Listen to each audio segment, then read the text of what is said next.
welcome back to Beyond the Diamond. We're your hosts, Colby Rush and Hunter Broadbent. Remember to follow us on Insta at Beyond the Diamond Podcast and Twitter at Beyond the DIA Pod. Let's get right into today's show. All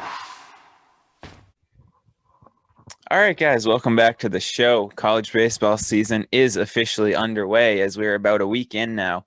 We had a very exciting opening weekend, a lot of games living up to that billing, and Colby, it's just awesome to have everything back in the swing of things. I mean, what can you say? It's like it almost feels normal again. Like, obviously, there's not many fans or any fans at some games, but having baseball back, college baseball back, it brings a sense of normalcy back to our lives. Absolutely, and us as a society, we're kind of used to the lack of fans at this point anyway, so at least guys can have their families there in a lot of the cities. Even if it's not perfect, at least we can have that. And but yeah, 340 days or something in between games. It's just great to have it back, and I'm not going to complain. There's plenty of speed bumps that we're going to hit along the way, but as long as we have that consistent baseball in our lives every day, I'm going to be happy. Baseball is baseball. What else can you say? Yep.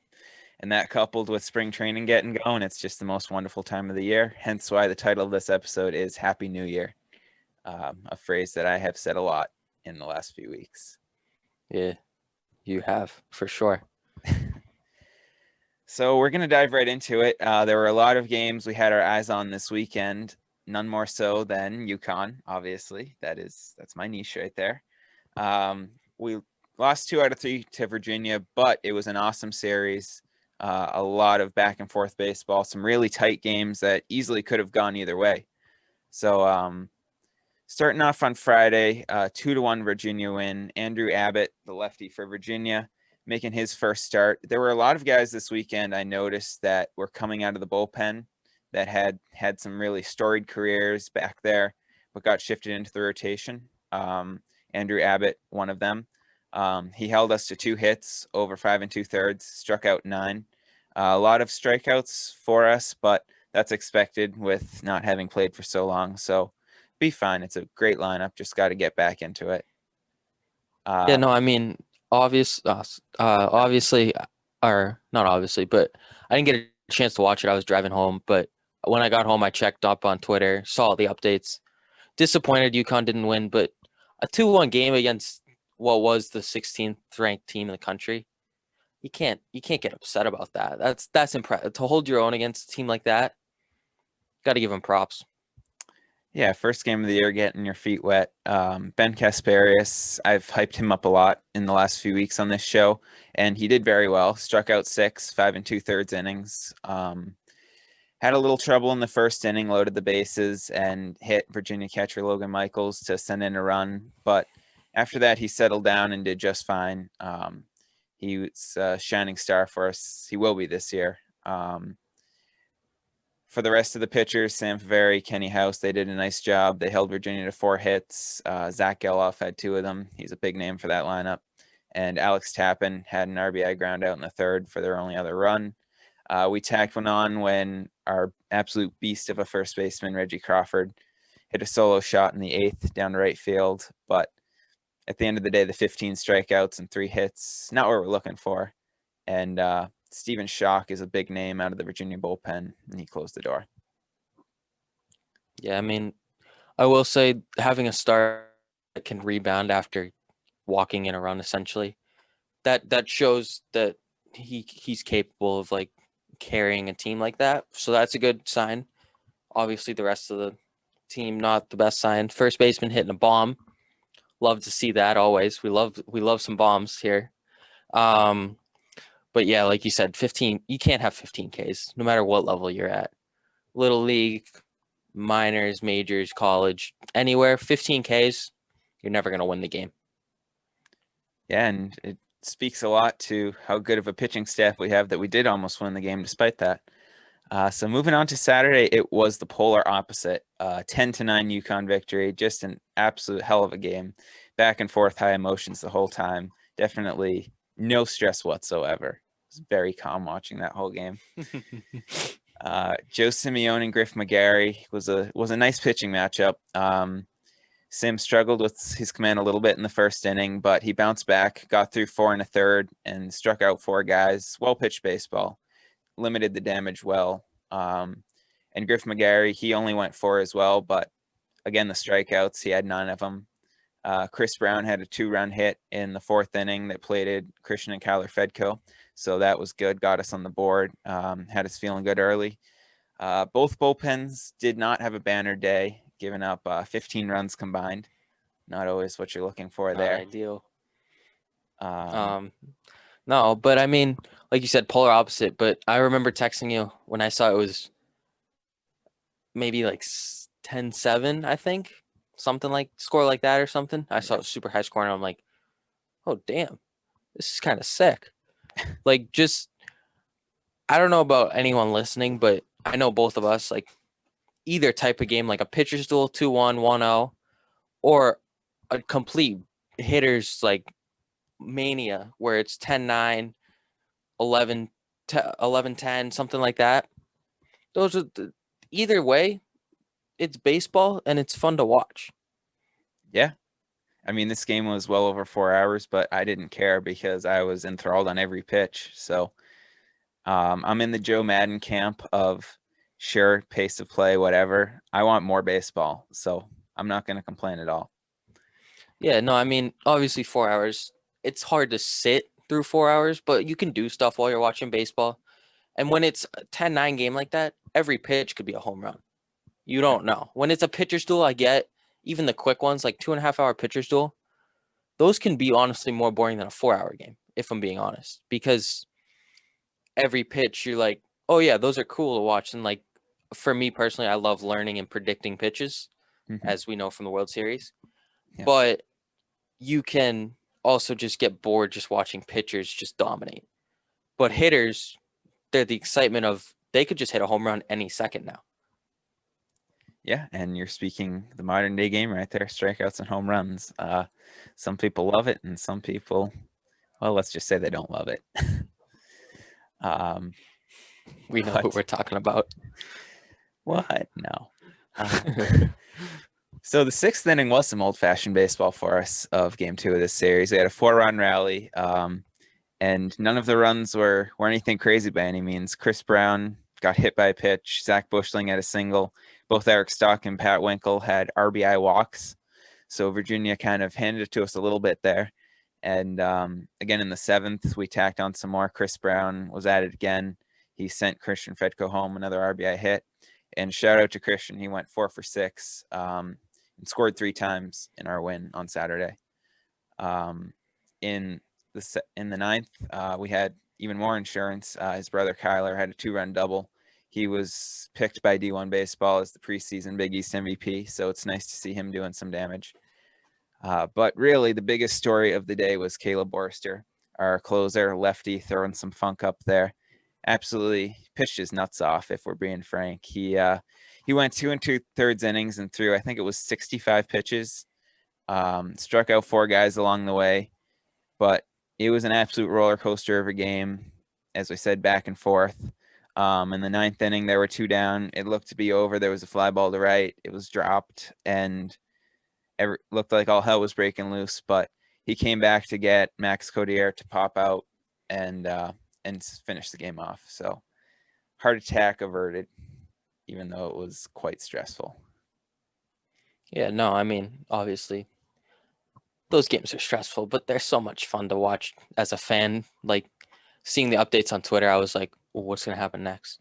Like, what's going to happen? Like, those are cool. And having a closer pitch 65 pitches, I mean, both Vandy's pitchers barely pitched more than that.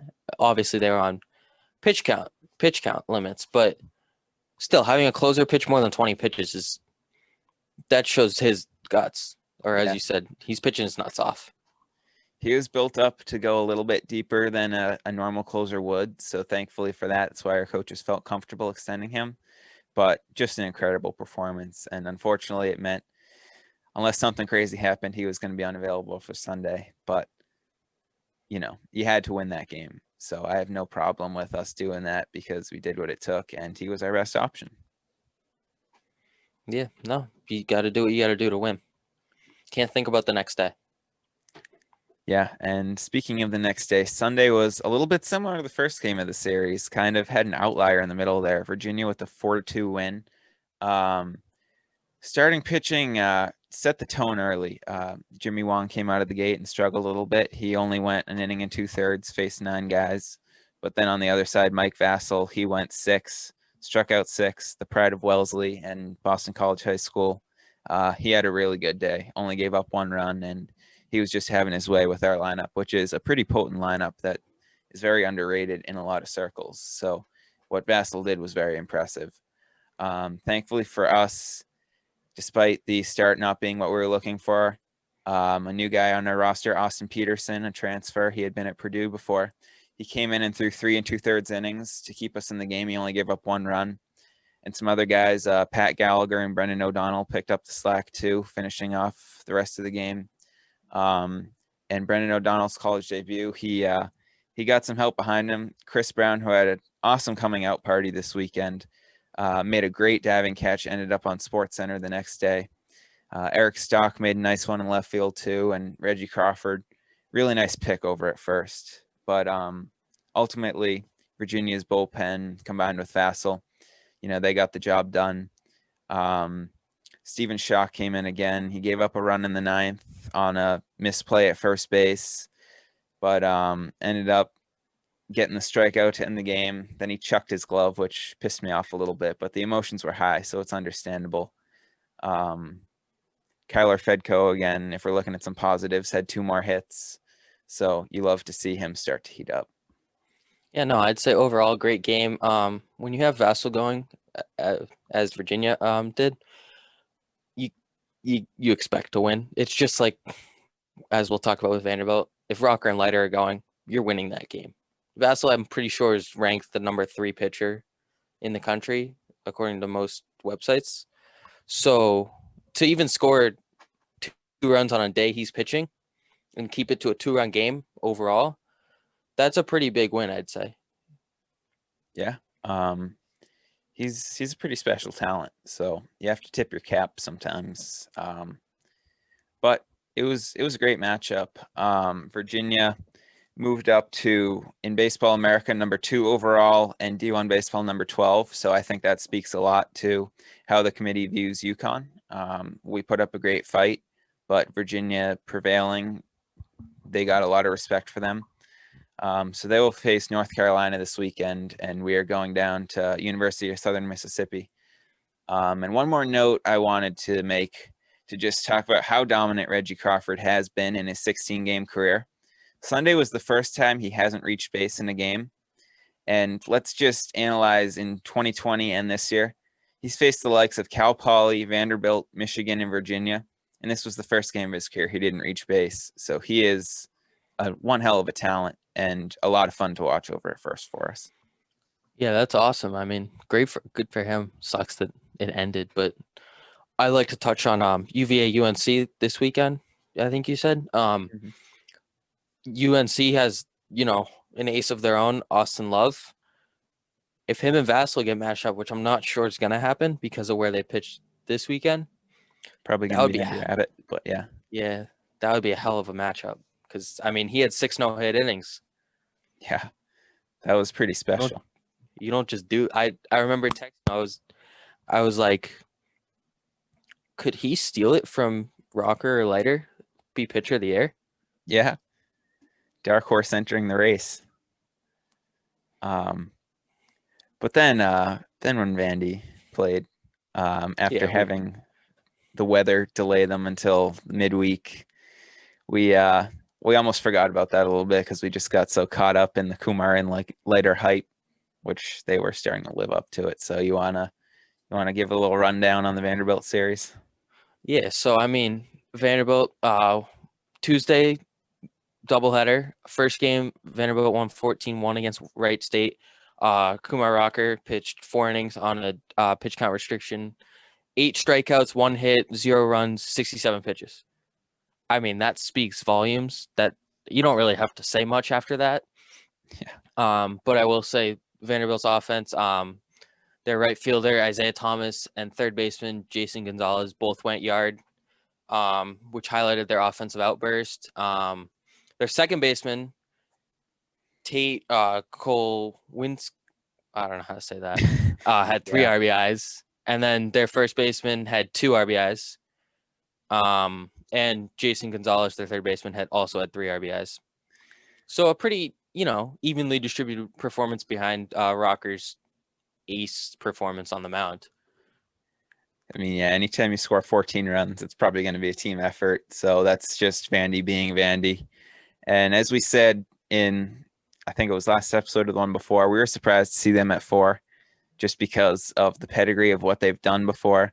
Their offense still looks loaded, and you have Kumar and Leiter leading the way in the rotation. So I'm sure they will rise at some point this year. And unfortunately for Wright State, they got to meet a Vanderbilt team desperate to play, and these things will happen. Yeah, I'd also like to add, right before we started the show, there was a picture of Rocker and his motion. Mm-hmm. He has maybe the most flexion I've ever seen in someone's arm ever. Yeah. When he's at the top of his motion, and anyone listening can look this up too, we'll probably post a picture of it. His hand is behind his head, but his elbow is like at a sidearm in front of him. It doesn't make sense. No. But it makes sense of why he's so good. Exactly. It defies physics, but it makes sense in the box score. Exactly. You're giving him a Pedro comp when we saw that, which anytime someone gets that says a lot. But yeah, it's just, you see why he's so unhittable. And if all goes well, as long as he doesn't just completely tank this year, he should definitely be Pittsburgh Pirates property at draft time. And that's where we get into the argument of game 2. Vanderbilt 1-0, Wright State not.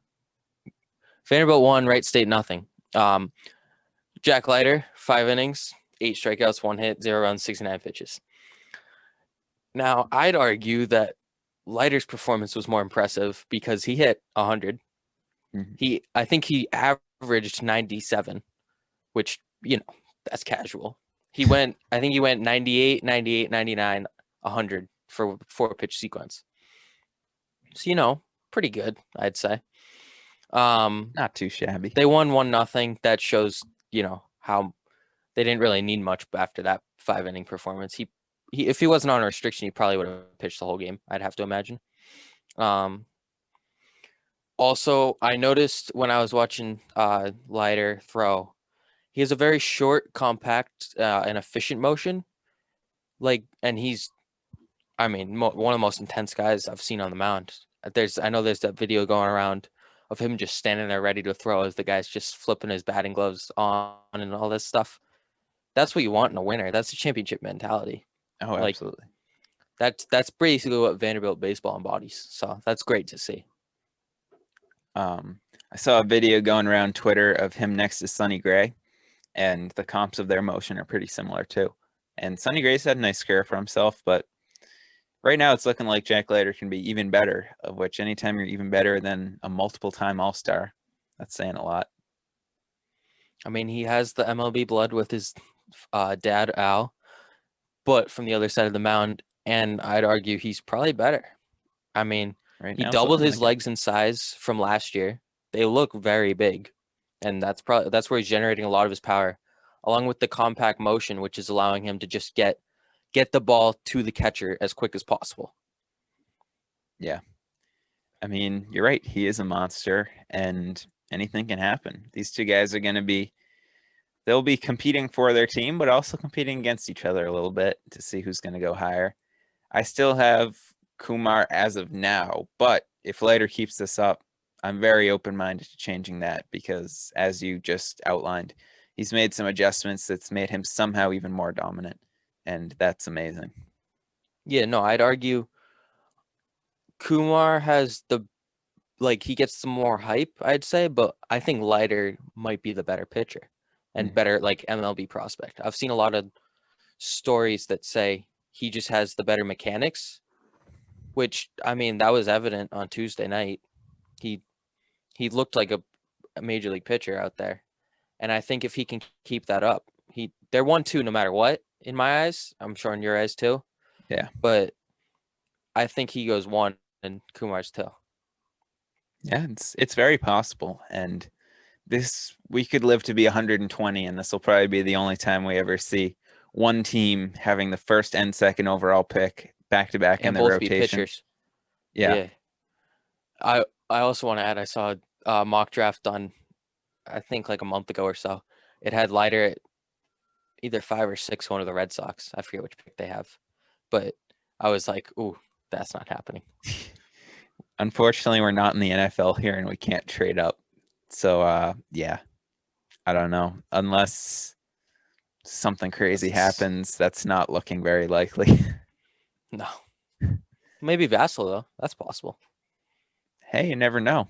With the way he looked against UConn, definitely would not hate that one bit.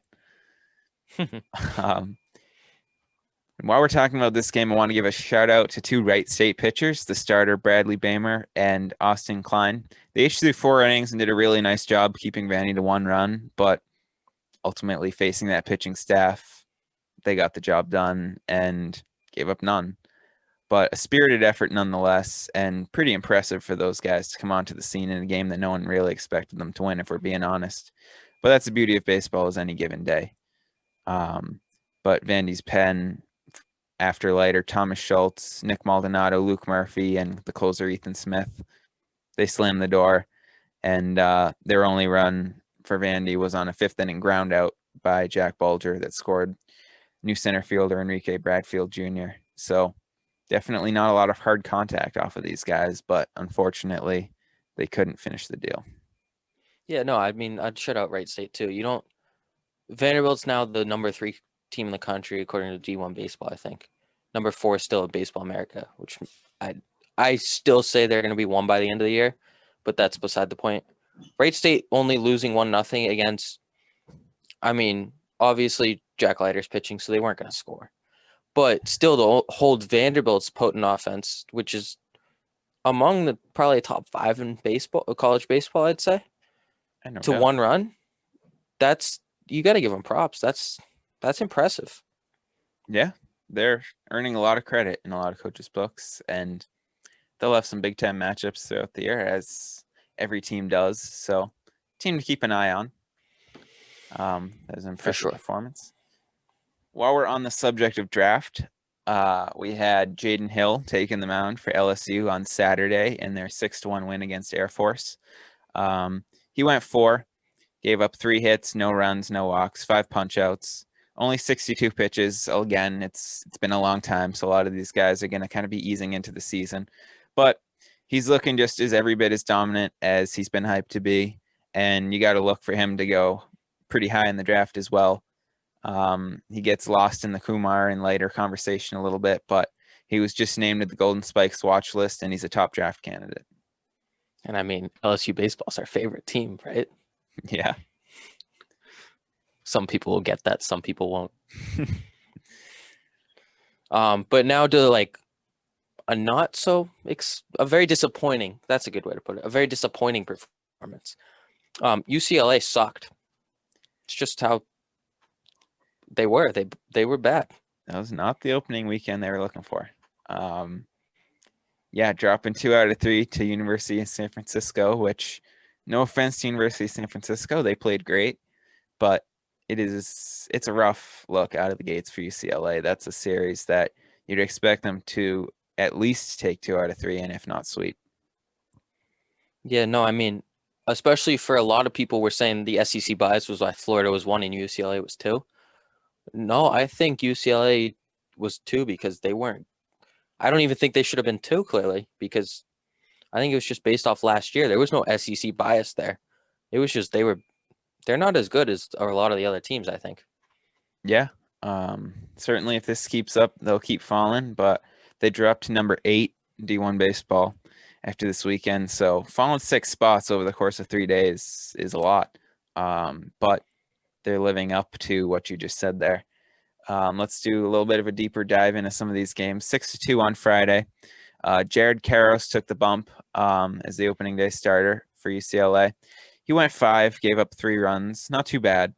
But San Fran's Landon Bosura, he only allowed 1 and gave up 2 hits over 5 innings. So even if UCLA's lineup, some people might not think that's impressive. You're going up against the number 2 ranked team once again in a game no one thinks you're going to win, and having a performance like that, it's pretty cool.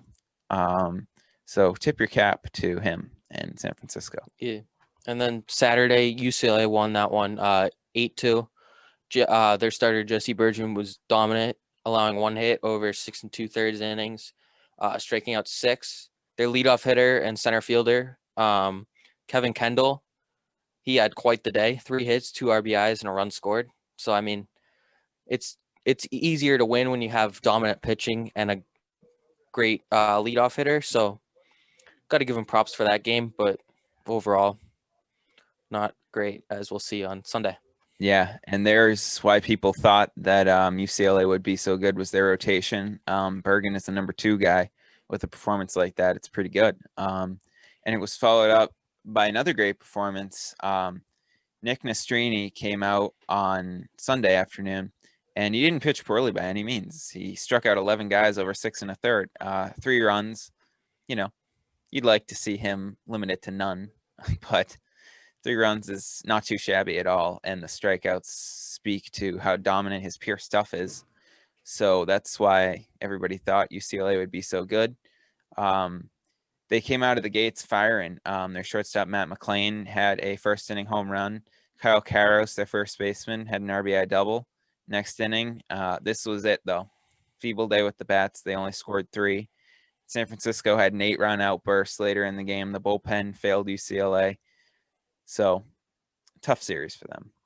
They bounced back with a 5-2 midweek win over Loyola Marymount yesterday.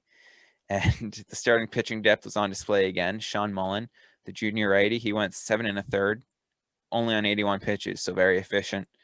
And so starting pitching, if nothing else, looks like it should be there. Yeah, no, their pitchers were good. Their offense just wasn't there. There's not much else to it. They just didn't produce. It was simple. Yep.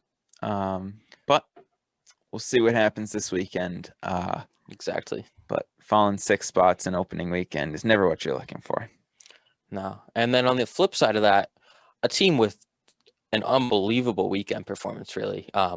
Ole Miss, now the number 1 team in the country, was number 6 before the season started. So here's what they went through this Saturday, Sunday, Monday. Beat number 10 TCU 7-3. Beat number 3 Texas Tech 5-4. Beat number 9 Texas 8-1.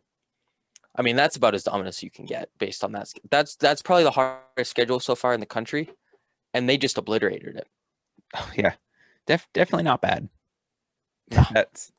That's crazy though. Going through 3 teams ranked in the top 10 over the span of 3 days and having pretty convincing wins, if I say so myself, over them. You got to contribute it to the sweet powder blue uniforms, number 1. Oh, for sure. But they look great on both sides of the ball. So if Ole Miss keeps this up, it looks like they were a little bit underrated coming into the year because that was one hell of a start to their season. And they might give Vandy a run for their money in the SEC. Who knows? Those are going to be awesome games to watch. I already can't wait for tourney time. I feel the same way. Now to circle back to a game we hinted on with Florida. So Florida-Miami was the only series with 2 teams in the top 25. Miami took 2 out of 3 from number 1 Florida, number 21 Miami. On Friday, Miami also had the number 1 recruiting class in the country for this year. So that's important to take note of because even though they're ranked 21, having the number 1 recruiting class with all those freshmen, especially with a lot of veterans coming back to teach those freshmen, that's a big deal. Yeah. Miami has a really good team.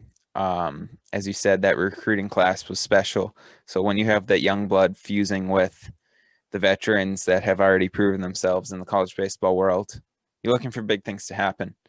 That wasn't so much the case on Friday as new Florida ballpark opened up.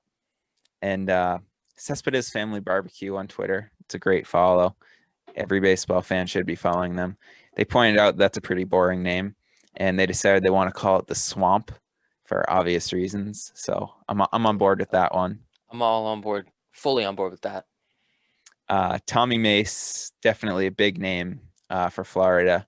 Their junior ace. He had his way with Miami. He struck out 8, held them 1 run over 5 innings. Was highlighted in the third when he stranded the bases loaded. And there was, again, we talk about social media, but there was a video going all around of him all fired up when he came off the mound after getting a big strikeout there. So it's the emotion that you love to see. Yeah, for sure. I mean, we talked about in our marketing episode for baseball, social media. That's the key to getting fans. Well, college baseball hasn't figured it out.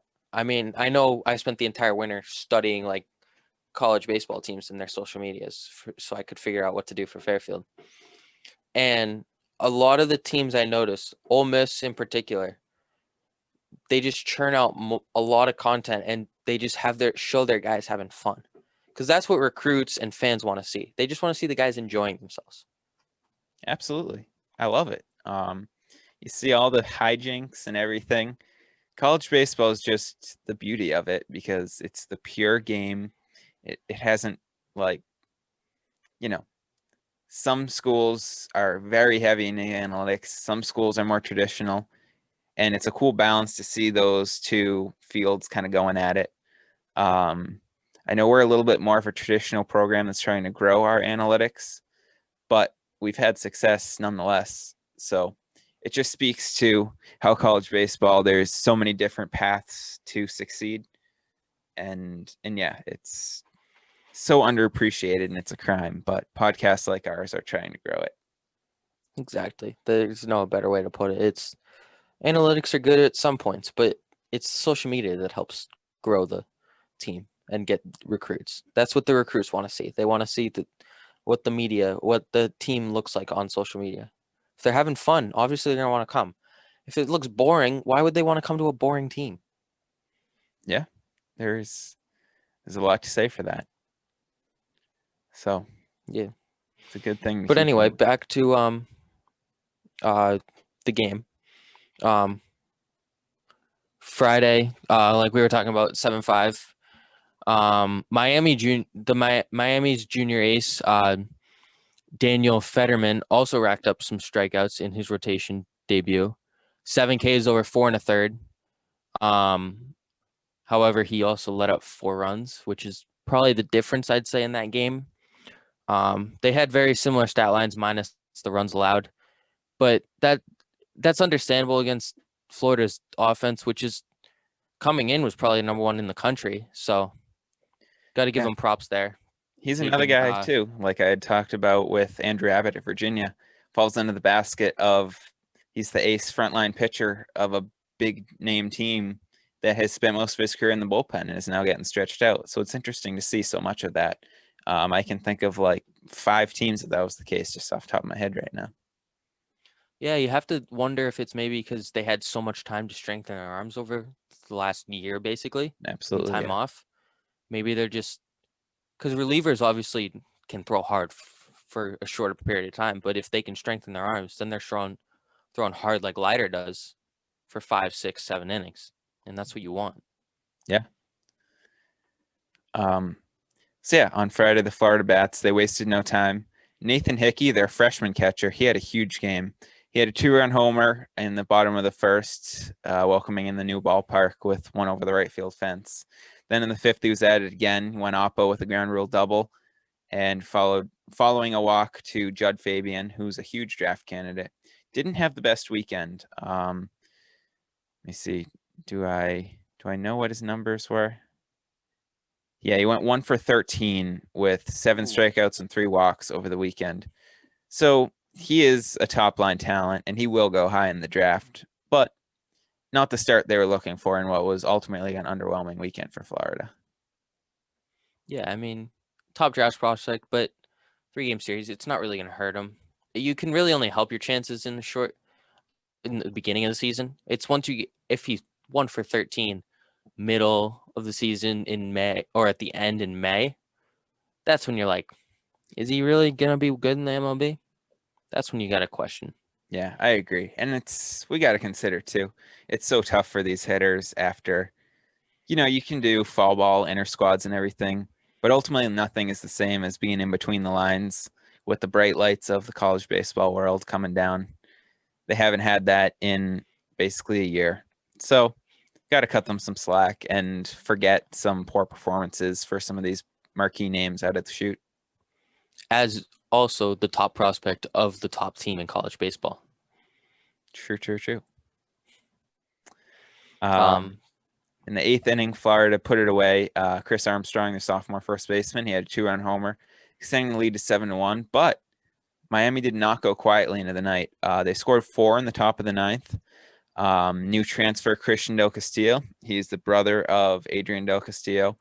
Two guys that have had a huge impact on the Miami program already, even if they haven't been there for that long. And Tony Jenkins and JP Gates had some sac flies, but Florida's closer, Franco Alamon, they didn't want to use him in this game because they had such a big lead, but he had to come in and shut the door, and he looked dominant on 6 pitches. But as we saw in Saturday's game, having to use Alamon might have come back to bite them a little bit with what happened. Yeah, I mean, even using a pitcher for 6 pitches, not ideal because that ruins the whole mojo. And like you said, Saturday, the game went to extra innings, 13 innings to be exact. Miami won 10-9. Florida was up 8-3 after 6 innings, actually. 8-4 after 7, 8-5 after 8. But then they just blew it. They let up 3 runs in the 9th, and then it was they lost everything by then. They had no momentum. Miami had all the momentum. They walked 11 guys combined, hit 2 guys, and I mean, when you're combined walking / hitting 13 batters, that's just like when you're a batter and you strike out 15 times, or like a team strike out 15 times. You're never going to win that way. Yeah. And there we go again with just the opening weekend. It wasn't always pretty baseball all the time. But guys getting their feet wet, as we've said. Yeah, no. And I mean, Florida starter Jack Leftwich definitely underperformed from his expectations a little bit. His pitches weren't really biting, and he couldn't really gain the zone, I'd say. But he was still competitive, holding Miami to 3 runs over 5 innings, but 91 pitches. So that's tough. That's tough on the arm. That means they got to use a lot of relievers and stuff.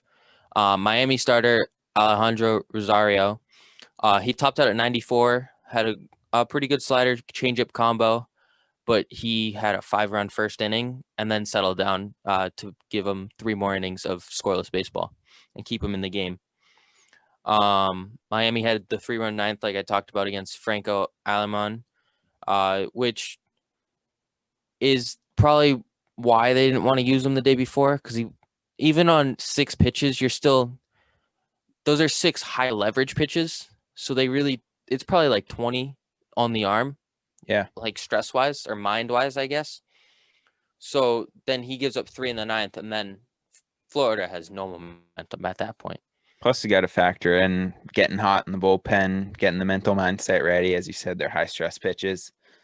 And this early in the season, going back-to-back days is never easy for these relievers. So, yeah, it's understandable why this happened, but exactly, it zapped their momentum for sure. You can simulate high leverage in inter squad and in live BP and stuff, but nothing's like a game at all. Nope. So then Christian De Castillo hit a batter and then walked Tony Jenkins and a freshman shortstop for Miami, Dominic Pitelli, which tied the game before Ben Spate came in to put out the fire for Florida, which put it into extras. In extras, Miami closer and reliever, Miami closer Carson Palmquist and reliever Ben Wonger were the stars of the 3 innings. I'd say they fired a combined 5 innings of 1-run baseball. Palmquist is a guy that reminds me a little bit of Caleb Borster, just that sidearm lefty. He got up to 94, I think, which from that angle is just absolutely devastating. Yeah, you can't hit a sidearm lefty. It's And impossible. Trust me. yeah, and Wonger did a great job. In our pre-show notes, I kept typing Wagner, but trust me, everybody, it is Wonger. In the 13th inning, Ray Gill, who had pitch hit for Patelli earlier, he hit a 2-out single through the right to score Christian de Castillo and give Miami the lead. Left fielder Jordan Lala gave them an insurance run when he reached on an error by first baseman Chris Armstrong. Florida then made things very interesting with third baseman Kirby McMullen scoring Judd Fabian with an RBI single, and then sending another runner into scoring position in the process. But ultimately, Wonger shut the door for a 10-9 win. Very exciting game. Yeah. Anytime you go 13, there's going to be some excitement in there. But yeah, it was just back and forth, and Florida thought they had the job done. Miami comes roaring back like that. Some pretty inspiring pitching performances. So yeah, just all around some fantastic baseball and living up to the billing of what we expected with these two ranked teams coming in. As you said, the only 3-game series that featured two ranked teams. And it was pretty fun to watch. Did I mention, or did we figure out if they did the runner on second starting in the 10th inning? I don't think they did. All right, that's good because I don't like that rule. Yeah. I watched the game, and maybe I'm just numb to it from the MLB season, but I'm pretty sure they didn't do that. All right, I feel like that would have done something. Yeah. And in case anybody out there doesn't know, it's a new rule that's up to the coaches if they want to do it. I think they have to mutually agree upon it. So in some cases, if they want to save some bullpen arms, both teams, you can see why the appeal would be there. But, we can go back and forth all day on if we like it or not. Yes. No, I don't. Yeah. Nope, I agree with you. We can leave it at that for all of our friends that love to talk about the rules. So then on Sunday, Miami came out. They got the job done again. They came out of the gate firing. They had 3 runs in the first inning. Adrian Del Castillo, who is their cleanup hitter, first team preseason All-American catcher, and the younger brother of Christian. He had a 2-run double, and despite a tough left-on-left matchup facing Hunter Barco, the Florida starter. So anytime a catcher can be hitting cleanup, there's a lot of great hitting catchers in the college game right now. And do that left-on-left, it says a lot. Barco, the lefty, struggled a little bit like Leftwich. He had trouble feeling out his changeup, which is usually dominant, and got hit around for 8 runs over 3 1/3. Not very efficient, throwing 89. But after a 13-inning game, Florida needed some length out of him, so they had to just rat him through those 89 pitches, even if he was struggling. On the Miami side, Victor Medeiros, a true freshman, he was super impressive, and a lot of people are saying he can be a future ace for them, and he showcased exactly why.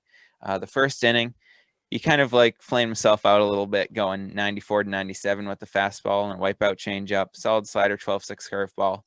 The velocity faded a little bit as the game went on to more than 91, 92 range, but he still did great. Exited with the bases loaded in the 5th, where the bullpen did give up some runs, but a really good performance for a guy like him trying to make his mark in college baseball.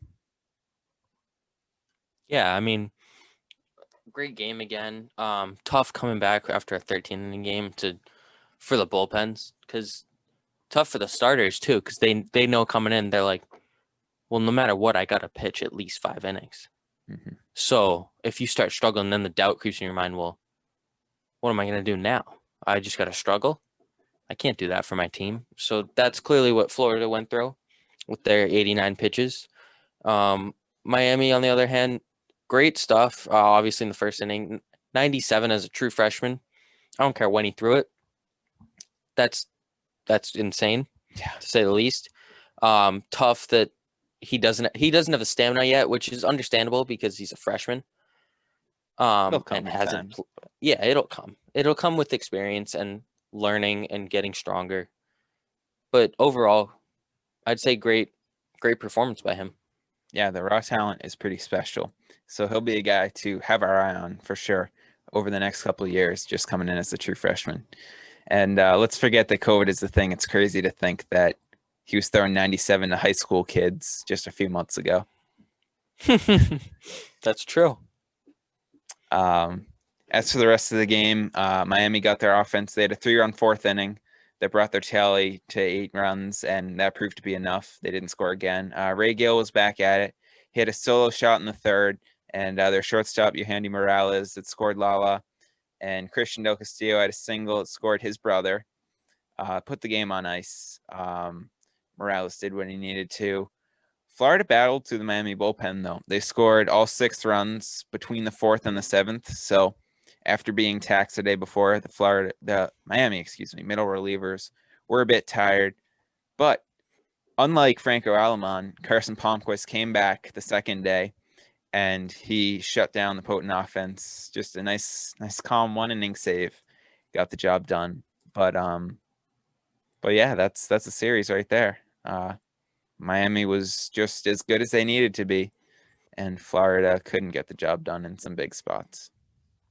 Yeah, I mean, great series by both teams. Very competitive, very compelling for viewers. Huge 2 wins for Miami. Big first win for Florida. Should give them some confidence moving forward. They dropped 6 spots, but they're still in the top 10. Miami moves up to number 6. That's, I think, the biggest rise we have.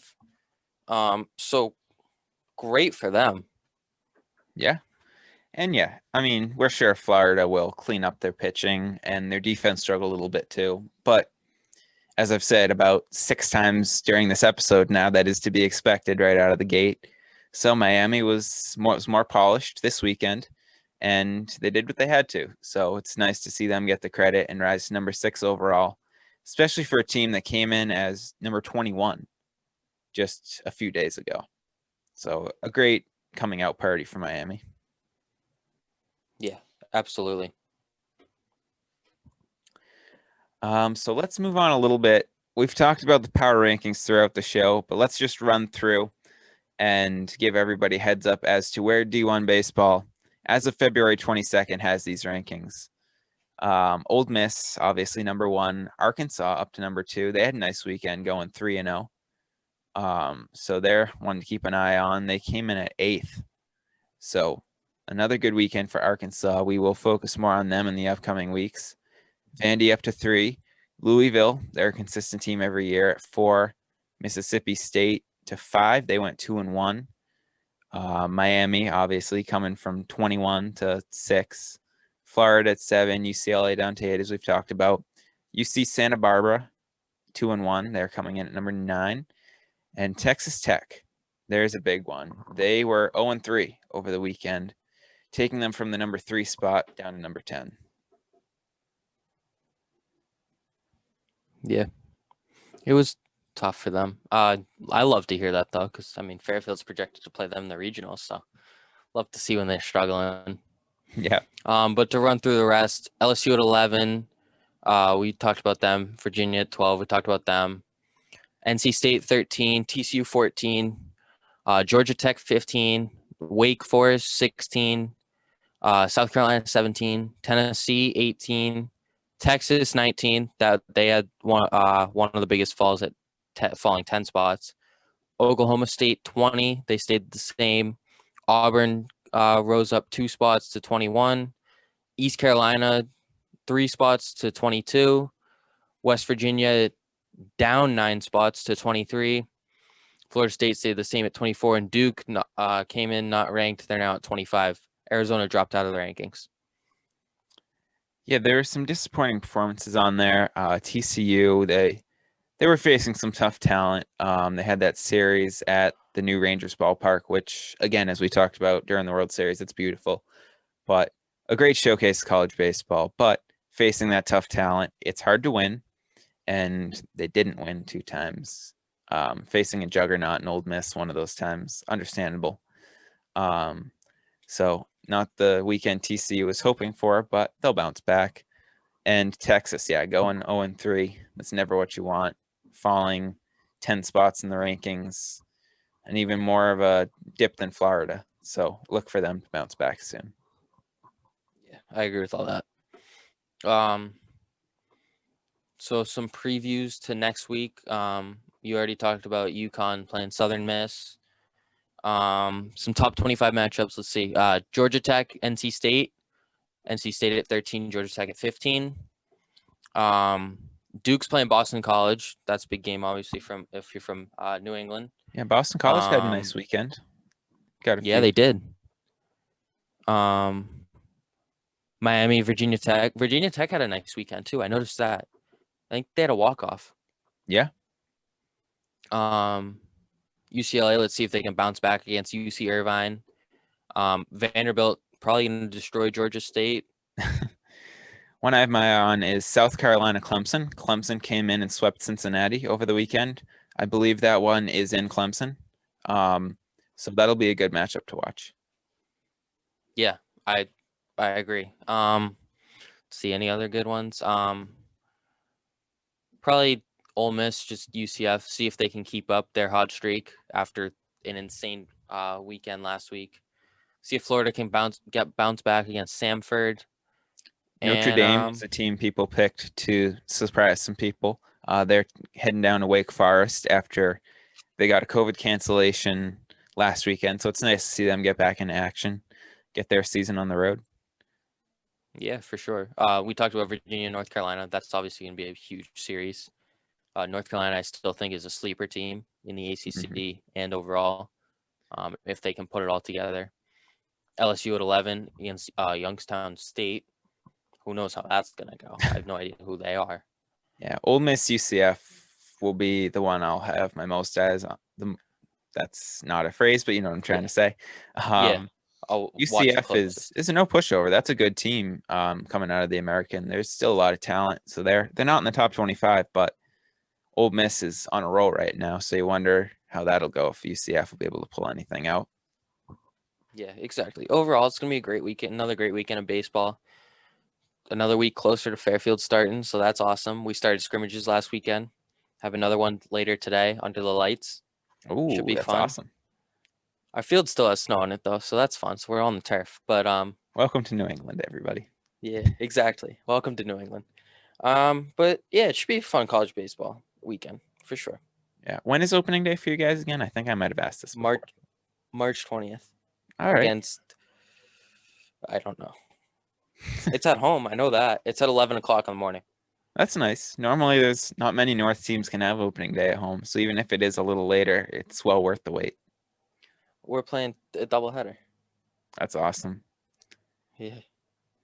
Should be fun. No baseball for so long, and then boom, double of fun. 2 games. Yeah. 2 games Saturday, 2 games Sunday. Love to see that. All right. And let's wrap up with a little bit of baseball talk.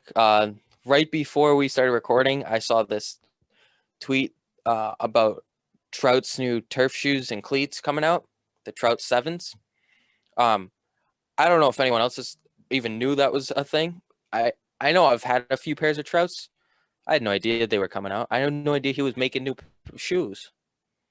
I'm in the exact same boat as you. I've had them before, the good quality ones, but I don't know what Nike was thinking there, not promoting that whatsoever. You hate to compare the sports, but all I know is anytime there's a new pair of Jordans, LeBrons, or Kobe's that drops, everybody freaks out. So to have just a complete failure in marketing these new Trout shoes, I mean, what are we doing here? Even Kyrie's too, or Harden's, all that for basketball. They market their shoes. Baseball, I will say, they seem to market the Harper shoes. Yeah, I don't know why they have a vendetta or something against Trout. I mean, really, Under Armour does a good job with that. But yeah, I mean, MLB loves the flair that Harper brings, I guess. Another note about Harper, he looks absolutely jacked. You sent me a post on Instagram of the Phillies of him hitting in the cage. He looks like he's put a lot of work in the offseason. So looking for a big season from Bryce, who obviously there's a lot of haters out there for the money he received that want to see more production. They're expecting him to basically be Mike Trout. So looking for a big year out of him. He's off to a good start. The classic spring training mantra of best shape of his life.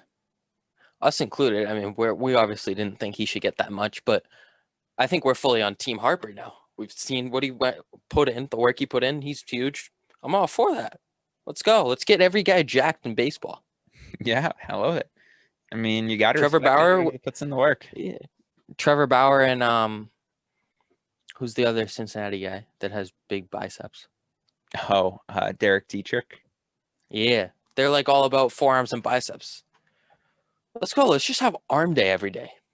Yeah, Derek Dietrich. And I dude, believe mix some legs in. he is a New York Yankee now. So Yeah, look but for him so to he cut can't the wear sleeves off he of the can't. pinstripes. I don't think they're gonna let that happen. Unfortunately. Have a little Chris Sale action. We all know. It'd be pretty funny. A classic moment in baseball history. Yeah, for sure. But yeah, no, I love it. Just jack up the arms. Pitchers can do legs every so often, but yeah. Players don't need legs. Nah. Just get huge arms. Yeah, exactly. They're trying to hit home runs anyway. They just get fast bat speed. Look real another good in thing I saw- photo day. They only go waist up.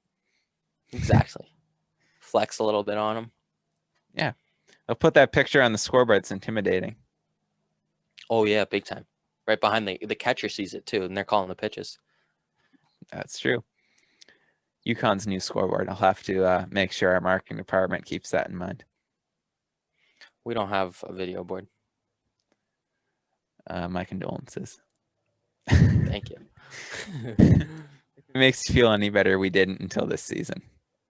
Yeah. All right. So we're like a few years behind you guys. Yeah. You'll get With it everything. eventually. Yeah.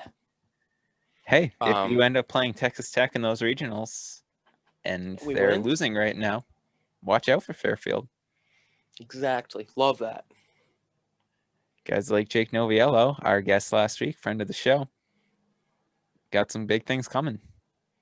Yeah. Yeah. The hitters are dominating right now. I will say that. All right. Got it. Again, it's so weird. Pitchers will build it don't up. know who to root for in these situations because you want to see both guys succeed.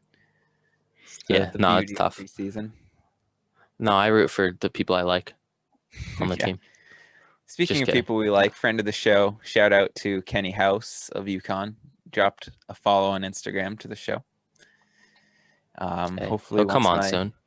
Once my quarantine ends a week from today, fingers crossed, as long as it doesn't get extended anymore, we can start to get some UConn magic into this show. That'd be great. I feel like you can take them to court if it extends farther. Yeah, this heading into week 3 now, so gotta love the world we live in. But they want to keep everybody safe, and I obviously would never want to put the team in harm's way. So I will suck it up and do what's best for everybody, even if it's a tough situation. Great mentality to have. We will get through it. And, you know, with like Notre Dame being canceled last weekend, it's going to happen this year. There's going to be these road bumps, but we have college baseball back. Just got to keep everybody healthy during the playoffs, and we'll be good to go. That's exactly how we got to think about it. Just keep everyone healthy by the time we get to playoffs. There'll be bumps along the road, but just got to get through, weather the storm. Yep. So it's a great time of the year. College baseball getting on the road. Spring training is back. Games are starting soon. I believe next Monday we'll be seeing some of these games. I think so, yeah. So how can you not love to see that? I don't care if it's minor leaguers playing. I will watch it and love it. Yeah. All right. Thank you, guys. Remember to drop us a follow on Instagram at Beyond the Diamond Podcast and tweet us, questions, pictures, videos you guys find at Beyond the DIA Pod on Twitter. And Happy New Year. Happy New Year. It is a beautiful thing. Thanks for listening, guys. We will see you next week. Thanks.